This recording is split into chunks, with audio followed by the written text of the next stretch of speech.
Temos aqui para, sobretudo, compartilhar a palavra do Senhor. E eu gostaria de convidá-los a abrir a palavra do Senhor, das Escrituras Sagradas, no livro do profeta Isaías. Isaías, capítulo 8, versículo 19, até o capítulo 9, versículo de número 7. Isaías, capítulo 8, versículos 19, até o capítulo 9, versículo 7. Texto do Senhor, palavra de Deus para a nossa meditação.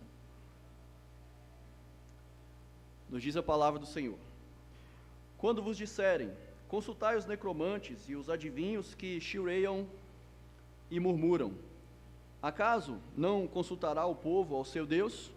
A favor dos vivos se consultarão os mortos? À lei e ao testemunho, se eles não falarem desta maneira, jamais verão a alva. Passarão pela terra duramente oprimidos e famintos, e será que, quando tiverem fome, enfurecendo-se, amaldiçoarão ao seu rei e ao seu Deus, olhando para cima. Olharão para a terra, e eis aí angústia, escuridão e sombras de ansiedade, e serão lançados para densas trevas. Mas para a terra que estava aflita, não continuará a obscuridade. Deus, nos primeiros tempos, tornou desprezível a terra de Zebulon e a terra de Naftali, mas nos últimos tornará glorioso o caminho do mar, além do Jordão, Galileia dos gentios. O povo que andava em trevas viu grande luz, e aos que viviam na região da sombra da morte, resplandeceu-lhes a luz. Tens multiplicado este povo, a alegria lhe aumentaste. Alegram-se eles diante de ti, como se alegram na ceifa, e como exultam quando repartem os despojos. Porque tu quebraste o jugo que pesava sobre eles, a vara que lhes feria os ombros e o cetro do seu opressor, como no dia dos midianitas. Porque toda a bota com que anda um guerreiro no tumulto da batalha, e toda a veste revolvida em sangue, serão queimadas, servirão de pasto ao fogo. Porque um menino nos nasceu, um filho se nos deu, o governo está sobre os seus ombros, e o seu nome será Maravilhoso Conselheiro, Deus Forte, Pai da Eternidade, Príncipe da Paz, para que se aumente o seu governo, e venha paz sem fim sobre o trono de Davi, e sobre o seu reino, para o estabelecer e o firmar, mediante o juízo e a justiça, desde agora e para sempre. O zelo do Senhor dos Exércitos fará isso. Aleluia. Vamos orar. Ó Deus Todo-Poderoso, Criador dos céus e da terra, nós bendizemos o Teu nome pela Tua poderosa palavra, Senhor. De maneira sobrenatural, o Senhor tem nos visitado, o Senhor tem nos pastoreado. Louvado seja o nome do Senhor, ó Deus, que fala conosco, ó Pai, com a Tua palavra, trazendo ao nosso coração refrigério, trazendo, ó Deus, à nossa alma paz e a certeza, Senhor, do governo soberano de Cristo Jesus, como também cantamos aqui. Agora pedimos ao Senhor, ó Deus, mais uma vez, tenha misericórdia de nós. Nós carecemos, ó Deus, ser visitados mais uma vez pelo Teu Santo Espírito. Ó Senhor Deus, venha agora desimpedir o meu falar, mas também, ó Deus, o nosso ouvir, de maneira que haja verdadeira edificação, Senhor, de maneira que nós sejamos despertados, ó Pai, na consciência para a grandeza da santidade do Senhor, ó Deus, despertados no coração para, ó Deus, nos dobrarmos ante a Tua misericórdia e Teu amor, e saímos daqui, ó Deus, ainda mais prontos e prestos a Te servir, conformados à Tua palavra, prontos a praticá-la, e assim sermos sal da terra e luz do mundo. Abençoe-nos, ó Deus, e glorifica o Teu nome, em nome de Jesus. Amém. Amém. Muito bem, queridos, nós chegamos ao final de mais um ano. Louvado seja Deus, o ano está terminando. E daqui a pouco nós estaremos celebrando também o Natal. Mais o Natal. E eu gostaria de iniciar esse sermão com uma pergunta: como está a sua caminhada até aqui, desde o último Natal? Como está a sua caminhada? A semelhança do cristão, o personagem do livro de John Bunyan, O Peregrino, não sei quantos já leram, mas é um livro excelente, é o segundo livro mais lido em todo o mundo, depois da Bíblia, é o livro de John Bunyan, O Peregrino. E há uma passagem interessante nesse livro, enquanto o cristão, o personagem, né, estava caminhando ali no vale da sombra da morte, ele a todo tempo estava sendo pressionado, ele estava a todo tempo correndo risco de cair ou para a direita ou para a esquerda. À sua esquerda havia lodo, havia lama, e Pedro já havia caído por lá. À sua direita estava a escuridão, as trevas, uma vala profunda, e se ele caísse ali também, dificilmente ele sairia, a não ser que fosse resgatado por Deus. Portanto, o que cristão fazia naquelas trevas medonhas, enquanto ele caminhava no vale da sombra da morte, era se agarrar à palavra da verdade, à palavra do Espírito que ele havia recebido, a armadura, portanto, com a espada, e assim ele continuava a caminhada cristã, continuava rumo à cidade celestial, conforme o livro nos traz. Nós estamos também numa peregrinação rumo à Canaã celestial, sim, irmãos. E nós, a semelhança de cristão, esse personagem do livro, quando nós olhamos também para um lado e para o outro, o que nós vemos, infelizmente, é trevas, é escuridão. Nós vivemos em um tempo que caminha, sim, mergulhado às sombras da ansiedade, mergulhado nas trevas da incerteza e da insegurança. Ouvimos de guerras, ouvimos de rumores de guerras. Nós temos visto reinar a violência, a corrupção, a imoralidade. Mesmo assim, quando nós chegamos ao final de mais um ano, a humanidade mais uma vez vai celebrar o Natal. Mais uma vez vai prestar um culto a si mesma, vai aproveitar esse feriado para voltar para dentro de si, como quem está buscando em si mesmo a solução para essas trevas medonhas. Totalmente alijada, separada do Criador, assim caminha a humanidade. Alguns, nesse período, mais uma vez, abraçarão seus tão esperados presentes tecnológicos, descartáveis. Outros irão mergulhar ainda mais nos prazeres da carne, se gabando da sua liberdade escravizadora. Outros buscarão, mais uma vez, o show de luzes, as músicas psicodélicas, as músicas nostalgiantes, antes que venham os funcionários das empresas e desliguem a chamada magia do Natal. Este é o cenário de faz de contas. Esta é a realidade da humanidade, tentando encontrar refúgio em si mesma, enquanto rejeita o Deus Criador e aquele que é a pessoa central e mais importante do Natal, o Senhor Jesus Cristo, a quem nós devemos culto, a quem nós devemos toda a honra, toda a adoração. Mas a humanidade continua buscando as luzes, o brilho, experiências místicas, enquanto transportam as trevas no coração. Sombras de ansiedade, trevas, escuridão. Assim estava o reino de Judá durante o reinado de Acás, o rei de Judá. Por volta do ano 720 a.C., os judeus estavam mergulhados em trevas medonhas. Por quê? Porque eles haviam desprezado a Deus, eles haviam confiado na Assíria e nos seus ídolos. O contexto do que está acontecendo aqui, você pode ver desde o capítulo 7 em diante. É claro que nós não vamos ler, né? Você vai só passar os olhos. Você pode ver também em 2 Reis, capítulo 16, e também em 2 Crônicas, capítulo 28. Em 2 Reis, está registrado que o rei Acás já não andava nos caminhos do Senhor. Ele não andava nos caminhos de Jotão, seu pai, e nem de Uzias, o seu avô. 2 Crônicas, capítulo 28, versículo 23, diz que ele chegou ao ponto de entregar os próprios filhos como sacrifício no vale de Inom. Os próprios filhos, como sacrifício aos deuses. E Judá estava agora sob a ameaça de uma coalizão formada pelos reis Peca, de Israel, e Rezim, rei da Síria. Nesse período, você sabe, nós estamos com os reinos divididos, reino do norte e reino do sul. O reino do norte, o reino de Israel, está reinando Peca, e ele faz uma aliança com a Síria. E aqui a gente tem que fazer um exercício aqui, com a Síria sem o A inicial, Síria. E agora, no reino de Judá, Acás, ao invés de se voltar para Deus, para buscar refúgio no Senhor, socorro em Deus, ele vai fazer uma aliança com a Assíria. Ele vai buscar refúgio na Síria, um povo que ficava ali mais ou menos hoje, onde é a região do Irã. E ele vai pedir ajuda ao rei Tiglat-Pileser. 1 Reis, capítulo 16, versículo 8, diz assim: Acás enviou mensageiros a Tiglat-Pileser, rei da Síria, dizendo: eu sou teu servo, eu sou teu filho, sobe e livra-me do poder do rei da Síria. e do poder do rei de Israel que se levanta contra mim? Isaías até tenta ali exortá-lo a mudar de ideia, e ele diz no capítulo 7 de Isaías, versículo 11, pede ao Senhor teu Deus um sinal, quer seja embaixo nas profundezas, ou acima nas alturas. Mas Acais disse, não, eu não pedirei, nem tentarei ao Senhor.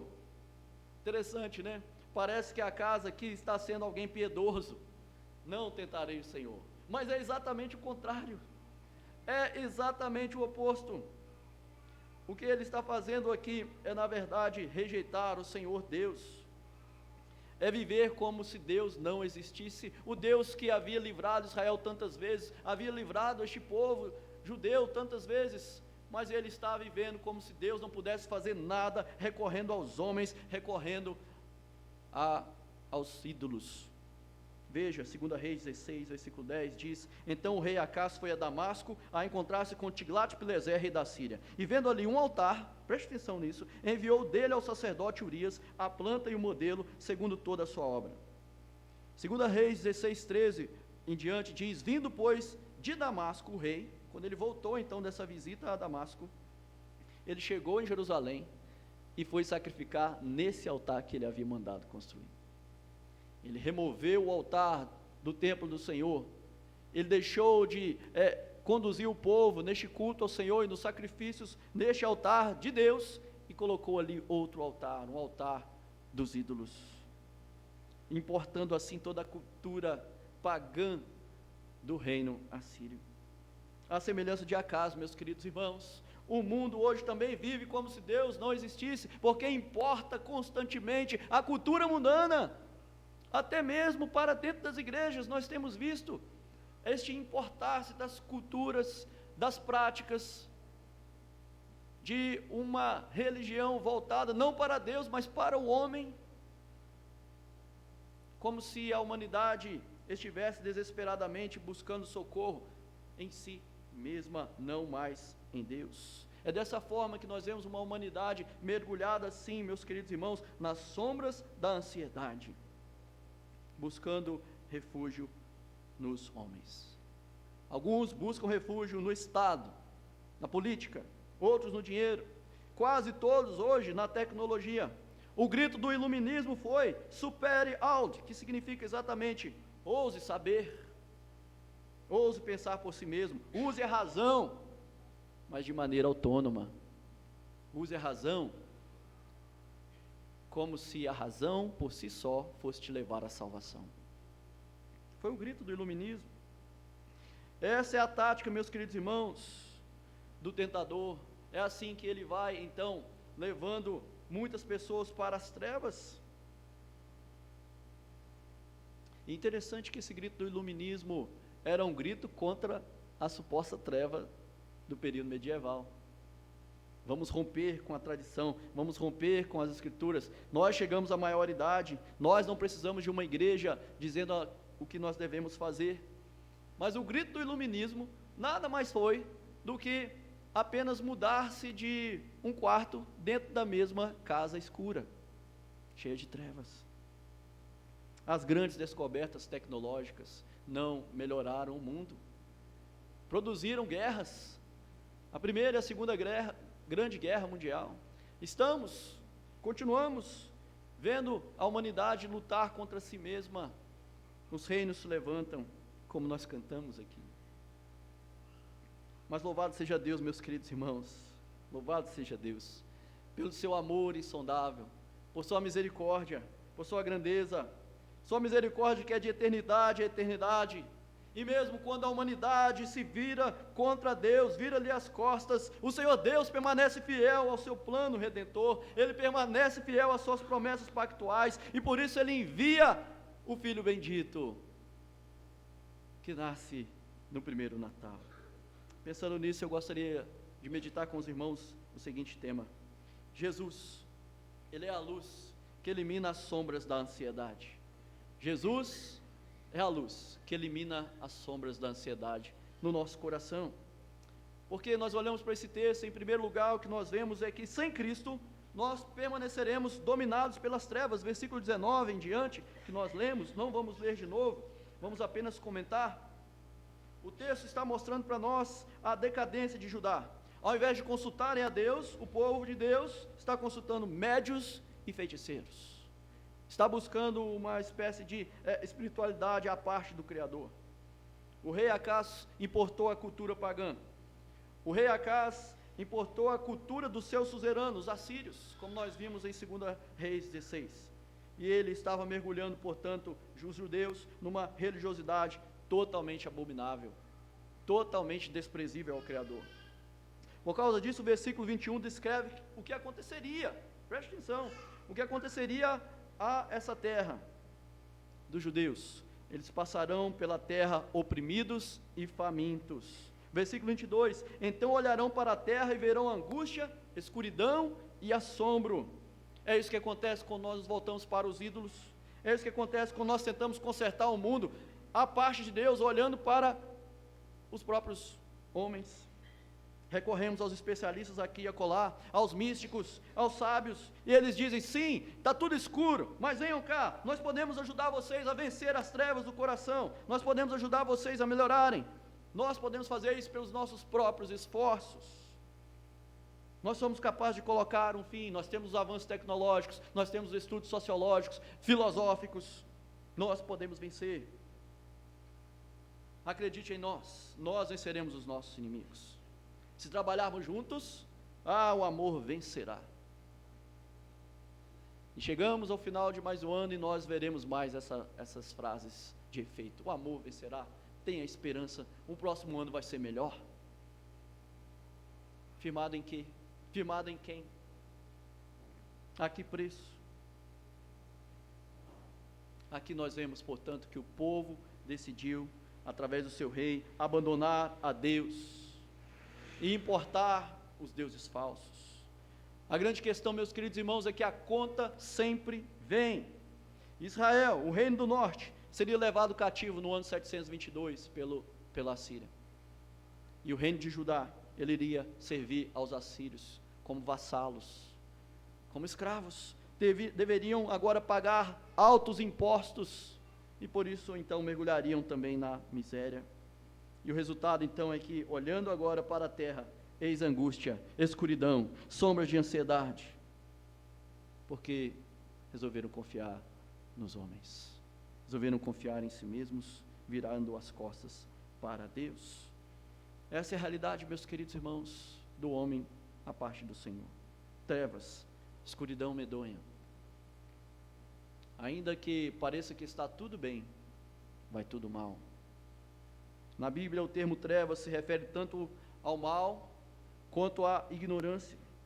Significa, primeiro, que o mundo está repleto de maldade, sofrimento causados pelo pecado, idolatria, misticismo, violências, opressão, injustiças, abuso do poder. Mas o outro sentido, meus queridos irmãos, é que o mundo está em treva, porque ninguém conhece o suficiente para, então, curar o mal e o sofrimento existentes. O homem não pode fazer isso por si mesmo. O homem não irá a lugar nenhum confiando na autonomia. O homem é totalmente dependente de Deus. E quanto mais cedo nós nos voltarmos para o Senhor, meus queridos irmãos, mais rápido nós seremos curados. Quantas pessoas irão buscar mais uma vez, como eu disse na introdução, no Natal, nas festas, uma espécie de cartaz mística. A magia do Natal está no ar, mas sem compreender que, distante de Deus, nós estamos em trevas medonhas. Nós precisamos nos arrepender, nos voltar para Deus, exatamente, meus queridos irmãos, como foi o apelo do primeiro Natal. Essa palavra aqui vai se repetir em Mateus capítulo 4, e ao final, o Senhor Jesus Cristo vai dizer, e vai começar a pregar, arrependei-vos, porque está próximo o reino de Deus. Isso nos leva ao próximo ponto. Estamos trabalhando o tema, Jesus é a luz que elimina as sombras da ansiedade do nosso coração, porque em segundo lugar, só Jesus é a luz que pode trazer verdadeira alegria. E entramos agora no capítulo 9 e diz assim, mas para a terra que estava aflita não continuará a obscuridade. Deus nos primeiros tempos tornou desprezível a terra de Zebulon e a terra de Naftali, mas nos últimos tornará glorioso o caminho do mar, além do Jordão, Galiléia dos gentios. O povo que andava em trevas viu grande luz, e aos que viviam na região da sombra da morte, resplandeceu-lhes a luz. Tens multiplicado este povo, a alegria lhe aumentaste, alegram-se eles diante de ti, como se alegram na ceifa, como exultam quando repartem os despojos. Veja, meus queridos irmãos, sabemos que a malignidade do mundo não para, ela não fica estável. Ela é como um câncer que vai aprofundando e corroendo cada vez mais, conduzindo para as densas trevas medonhas. E era exatamente esse contexto da região da Galiléia dos gentios. A área entre o mar de Quinerete e o norte mediterrâneo, no vale de Jezreel. Ali se fundiam os povos, os hebreus, os mesopotâmicos, os hititas, os assírios, arameus. E era exatamente nessa região, portanto, que se encontrava esta miscigenação, essa mistura de povos, de culturas, de religiões, de idolatria. Daí o nome, então, Galiléia dos gentios. Mas quando nós chegamos em Isaías, meus queridos irmãos, Deus na sua misericórdia, Deus na sua bondade, Deus anuncia o nascimento do príncipe da paz, o rei da luz. Ele é o dono daquela terra, ele é o dono dessa terra, ele é o dono do universo. Ele, portanto, é o motivo da nossa verdadeira alegria. Se Judá estava andando nas sombras da morte, se Israel estava andando nas sombras da morte e da destruição, nós temos agora um Deus que promete o nascimento do príncipe da paz. Veja que a palavra alegria vai aparecer aqui várias vezes. Tens multiplicado este povo, a alegria lhe aumentaste, alegram-se eles diante de ti, como se alegram na ceifa, e como exulta quando repartem os despojos.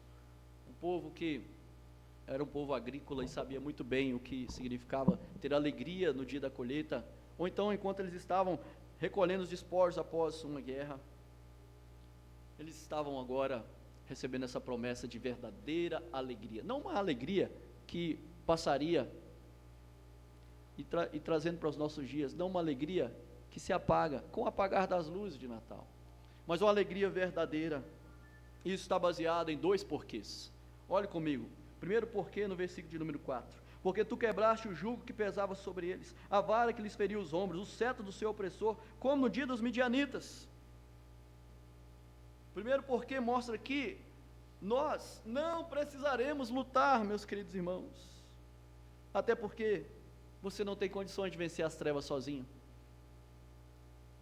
Este mundo mau está dominado pelo príncipe da potestade do ar, do espírito que agora atua nos filhos da desobediência. Nós não podemos vencê-lo sozinhos, nós precisamos do Senhor, e a notícia é essa, a boa notícia é essa: aos que viviam na região da sombra da morte, resplandeceu-lhe a luz. Observe, essa luz vai resplandecer, essa luz não nasce do mundo, essa luz raia sobre o mundo, essa luz vem de fora, essa luz é o Senhor Jesus Cristo, que trouxe vida e salvação. A figura que Isaías então está querendo descrever aqui é uma cessação completa da guerra na chegada deste Messias, na chegada do Filho de Deus. Por isso não precisa mais de botas, não precisa mais de vestes salpicadas de sangue, ninguém mais vai precisar marchar na guerra, pois Emanuel, Filho de Deus, estaria conosco. Salmo 46 iria se cumprir. Vinde, contemplai as obras do Senhor, que assolações efetuou na terra. Ele põe termo à guerra até os confins do mundo, quebra o arco e despedaça a lança, queima os carros no fogo. Aquietai-vos e sabei que eu sou Deus. Sou exaltado entre as nações, sou exaltado na terra. O Senhor dos exércitos está conosco, o Deus de Jacó é o nosso refúgio. Portanto, Ele expulsará toda sombra de ansiedade. Confie nele, descanse nele, não confie nas promessas fajutas, vazias, de quem acha que tem o poder. Vemos os reinos se abalando, se levantando, mas ninguém tem poder, meus queridos irmãos, para solucionar o problema da humanidade, mas Jesus tem. E como Ele fará isso? Temos um segundo porquê. Versículo 6, seria através de um menino. Isso é maravilhoso, porque um menino nos nasceu, um filho se nos deu, o governo está sobre os seus ombros, e o seu nome será Maravilhoso Conselheiro, Deus Forte, Pai da Eternidade, Príncipe da Paz. É digno de nota esses 4 títulos do Senhor, o Senhor Jesus. Essa profecia se cumpre em Jesus, como eu já disse, ela é repetida lá em Mateus capítulo 4, pelo próprio evangelista. O menino que nos nasceu é Jesus, nós sabemos. Ele nasceu em Belém, no primeiro Natal. O menino nos nasceu, aponta para a verdadeira humanidade de Jesus. O Filho se nos deu, aponta para a sua verdadeira divindade. O menino nos nasceu, o Filho nos foi dado e cumpriu essas Escrituras. E João registra isso também. Em João capítulo 1, versículo 14, o Evangelho de João. E o Verbo se fez carne e habitou entre nós, cheio de graça e de verdade, e vimos a sua glória, glória como do unigênito do Pai. Mas vamos explorar mais um pouco. Por que ele é então o maravilhoso conselheiro? Quando você passa por alguma situação difícil, os pastores, os presbíteros, os diáconos, as crianças que aqui estão, nós precisamos de conselheiros, não é verdade? Precisamos de alguém que nos oriente, alguém que possa nos ouvir e compartilhar conosco daquele tempo difícil. Pois quando nós olhamos para essa realidade do Evangelho, a manifestação da graça de Deus, na pessoa bendita de Cristo Jesus, nós temos alguém que se identifica plenamente, totalmente conosco. O Senhor Jesus Cristo se tornou carne de carne, gente de gente. Ele se encarnou, ele nasceu em uma manjedoura. Ele foi humilhado, ele foi desprezado, ele carregou uma cruz pesada, ele levou essa cruz ao Calvário, e ali ele morreu na cruz pelos nossos pecados, substituindo a mim, substituindo a você, se identificando, portanto, plenamente conosco, compreendendo o que era, de fato, as trevas medonhas nas quais nós estávamos mergulhados. Nenhuma outra religião afirma que Deus sofreu, que precisou ser corajoso, que sabe como é ser abandonado pelos amigos, esmagado pela injustiça, torturado, morto. O Natal mostra que o nosso Deus, que se tornou homem, Ele sabe o que eu e você passamos. Quando você fala, quando você ora, Ele te entende. Ele sabe o que é viver nesse mundo marcado, manchado pelo pecado. Por isso Ele veio para solucionar o nosso problema definitivamente, e assim nos dá verdadeira esperança, esperança de vida eterna, esperança de um novo céu, de uma nova terra nos quais habitará a justiça. Ele será o Rei dos reis, Senhor dos senhores. Ele é o Rei dos reis, Senhor dos senhores. Dorothy Sayers, uma ensaísta e romancista britânica, ela disse anos atrás: a encarnação significa que, seja qual for a razão pela qual Deus escolheu deixar-nos cair, para sofrer, para nos sujeitar às dores e à morte, ainda assim, Ele teve a honestidade e a coragem de provar o próprio remédio. Não pode cobrar nada do homem que não tenha cobrado de si próprio. Passou por toda a experiência humana, das irritações triviais da vida familiar, das restrições limitadoras do trabalho duro, da falta de dinheiro, aos piores horrores da dor, da humilhação, da derrota, do desespero, da morte. Nasceu em pobreza, sofreu dor infinita, tudo isso por nós. Ele achou que isso valia muito a pena para nos resgatar, para nos iluminar, para nos salvar dessas trevas medonhas. É por isso que Isaías o chama então de maravilhoso conselheiro. É por isso que Isaías o chama de Deus forte. Em hebraico é a palavra Gibor, um grande herói, alguém que nos sustenta, especialmente quando nós nos sentimos fracos, limitados. Talvez você chegue nesse final de ano enfrentando lutas terríveis. Eu conheço a vida de vocês, mas Deus conhece. Ele sabe o que passa, o que você passa, e Ele traz essa palavra, mostrando que Jesus é a luz que ilumina. Jesus é aquele que pode dar direção à sua vida e te encher de esperança. Ele é o Pai da eternidade. Significa que Ele dá a nós identidade, segurança, garantia de vida eterna. Ele é o príncipe da paz, aquele que nos reconcilia com Deus. Meus queridos irmãos, Acás, os judeus estavam em inimizade com Deus, mas quando vem Jesus Cristo, justificados, pois, mediante a fé, temos paz com Deus. Nosso relacionamento com Deus é restaurado. Isso nos leva, portanto, ao último ponto. Jesus, ele é a luz que elimina as sombras da ansiedade, porque o seu reino de luz é um reino eterno. Note comigo, esses reis que se levantavam, tanto no norte quanto no reino do sul, eles estavam sempre experimentando o medo, as privações, a ansiedade, vivendo sob ameaças. Mas Jesus é aquele único rei que de fato nos livra, nos liberta das sombras da ansiedade para sempre, para que aumente o seu governo e venha paz sem fim sobre o trono de Davi e sobre o seu reino, para o estabelecer e o firmar mediante o juízo e a justiça, desde agora e para sempre.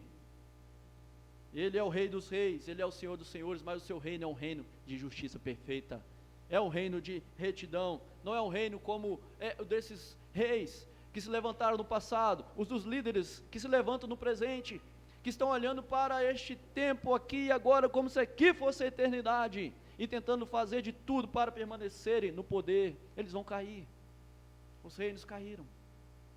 Onde está o Alexandre o Grande? Onde está o Império Assírio? O Império Medo-Persa? Onde está o Império dos gregos? O dos romanos? Todos passaram. Onde estão os Césares? Todos caíram. O poder do homem não garante vitória, mas as Escrituras estão garantindo para nós. O Senhor Jesus Cristo foi prometido, Ele veio, nasceu no primeiro Natal, Ele cumpriu a sua obra de maneira cabal, e as Escrituras nos prometem, Ele virá, Ele voltará, para definitivamente, meus queridos irmãos, triunfar e apresentar todo o seu poder e glória, e toda a língua confessará que Jesus Cristo é o Senhor, para a glória de Deus Pai. Portanto, o que Isaías também traz para nós aqui, Jesus Cristo como essa figura escatológica. Seu reino será superior, seu reino será final, seu reino será total. Ele é superior tanto em qualidade quanto em duração. Ele é justo, Ele é reto, Ele é perfeito. Não haverá mais violência, não haverá mais coerção, não haverá mais alianças espúrias, confianças nos homens. Este reino durará para sempre. Ele manifestará definitivamente Deus conosco.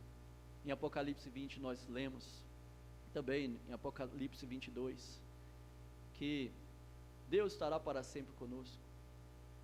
Ele enxugará dos nossos olhos toda a lágrima. O Senhor Deus há de nos amparar e há de, portanto, meus queridos irmãos, expulsar todo o pecado, todas as trevas. É o zelo do Senhor dos Exércitos que fará isso. Acontecerá por causa do grandioso e glorioso amor de Deus, o amor que Ele tem pelo seu povo, graças a Jesus Cristo, seu Filho. Ele amou o Filho, e no Filho Ele amou os seus eleitos. Deus é zeloso. Deus deseja intensamente, meus queridos irmãos, nos salvar e nos tirar desse cativeiro, nos levar para o céu de glória. Ele não descansará até que nós estejamos unidos a Ele de maneira total, cabal, contemplando a sua santidade e a sua justiça no novo céu e na nova terra. Você deseja estar lá? Você deseja que Ele remova a sua ansiedade, as ameaças que rondam o seu coração, a escuridão, a inimizade? Como você chega ao final desse ano? Como você pensa em passar mais um Natal?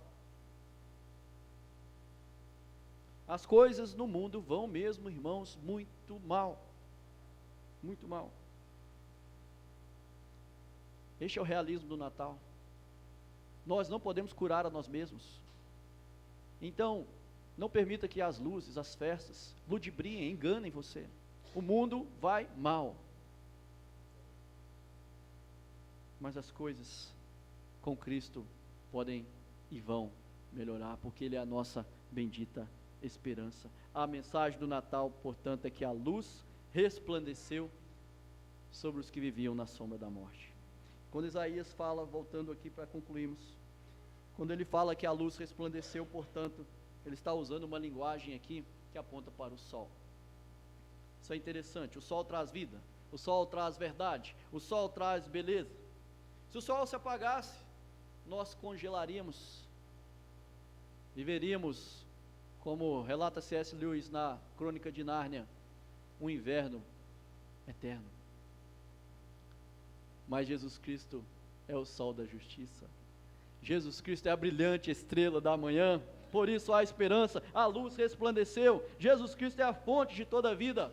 Por isso a Bíblia diz para nós, meus queridos irmãos, que é nele que nós vivemos, nos movemos e existimos. É pela fé que nós deveremos caminhar, assim como estava caminhando o cristão ali, naquela sua peregrinação rumo à cidade celestial, do livro de John Bunyan. Nós precisamos continuar abraçando, empunhando a espada do Espírito. Nós precisamos continuar empunhando o escudo da fé, para apagarmos os dados inflamados do maligno, e assim, meus queridos irmãos, continuarmos perseverando, olhando firmemente para o autor e consumador da nossa fé, Jesus. O sol também nos mostra a verdade. Se você dirigir um carro à noite, se você não acender o farol, você vai bater, mas quando você acende o farol, ele te mostra a verdade. Ali está o obstáculo, ali está o outro carro, ali está um animal que está passando. Ele mostra a verdade. A razão, meus queridos irmãos, é que a Bíblia mostra para nós que Deus, Ele é a fonte de toda a verdade. 1 João capítulo 1, versículos 5 e 6 diz: Ora, a mensagem que da parte dele temos ouvido e vos anunciamos é esta, que Deus é luz, e não há nele treva nenhuma. Se dissermos que mantemos comunhão com Ele e andarmos nas trevas, confiarmos neste mundo, nós mentimos, não praticamos a verdade. Mas em último lugar, o sol é belo. O sol é belo. A luz deslumbra, a alegria. Agostinho disse: nós andaremos inquietos, enquanto nós não repousarmos no nosso Senhor Deus. O salmista Davi disse no Salmo 16, versículo 11: Tu nos farás ver os caminhos da vida. Na tua presença há plenitude de alegria. À tua destra, delícias perpetuamente.